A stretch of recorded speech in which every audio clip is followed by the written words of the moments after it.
একদিন এক শিক্ষক ক্লাসে সবার মাঝে দাঁড়িয়ে বললেন, আজ আমরা একটি খেলা খেলব। তোমাদের সবার লাঞ্চ বক্স আমি এক এক করে দেখব।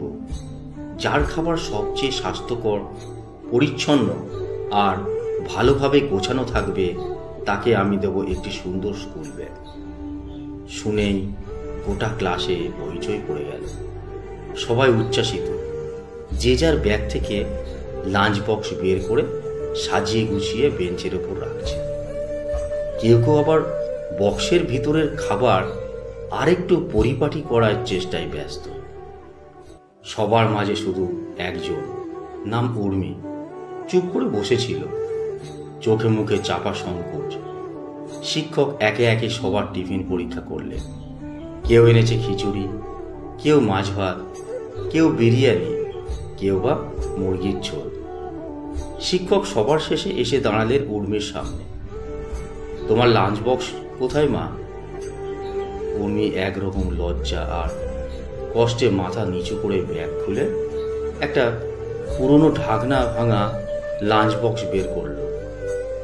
শিক্ষক সেটা খুলে দেখলেন ভিতরে কিছুই নেই। উর্মির চোখে জল এসে গেল। সে মাথা নিচু করে বলল, স্যার, মা সকালে উঠে বলল ঘরে চাল নেই। বাবা কাজ খুঁজছে কিন্তু পাচ্ছে না।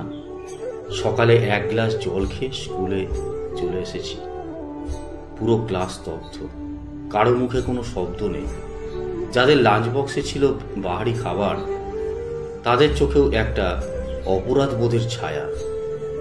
শিক্ষক ধীরে ধীরে বললেন, আজকের খেলার নিয়ম কিছুটা বদলে দিলাম।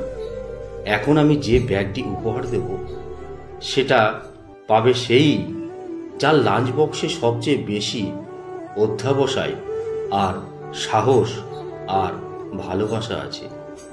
তারপর তিনি ব্যাগটা নিয়ে এগিয়ে গেলেন উর্মির দিকে। ব্যাগটা উর্মিকে দিলাম, কারণ ও আমাদের শেখালো কিভাবে খালি পেট নিয়েও মাথা উঁচু করে দাঁড়াতে হয়। উর্মি কাঁদতে কাঁদতে ব্যাগটা গ্রহণ করল। ক্লাসের সবাই হাততালি দিল, কিন্তু সেই হাততালির শব্দে মিলেমিশে ছিল কষ্ট, অনুশোচনা আর ভালোবাসার স্পর্শ। পরদিন সকালে যখন শিক্ষক ক্লাসে ঢুকলেন, তিনি অবাক হয়ে দেখলেন প্রত্যেকটি ছাত্রছাত্রী একটি করে ছোট ব্যাগ নিয়ে এসেছে। কারো ব্যাগে চাল, কারোটা ডাল, কেউ এনেছে আলু, কেউ তেল, কেউ বা লবণ। উর্মির বেঞ্চের পাশে গিয়ে সুমন নামে এক ছাত্র বলল, স্যার, আমরা ক্লাসে সবাই মিলে একটা বন্ধুত্বের উপহার বানিয়েছি। এই জিনিসগুলো আমরা উর্মির বাড়িতে নিয়ে যাব, যাতে ওদের কষ্ট একটু হলেও কমে। শিক্ষক কিছু বললেন না। তার চোখ দিয়ে টপ টপ করে জল পড়ছে। লেখা সংগৃহীত।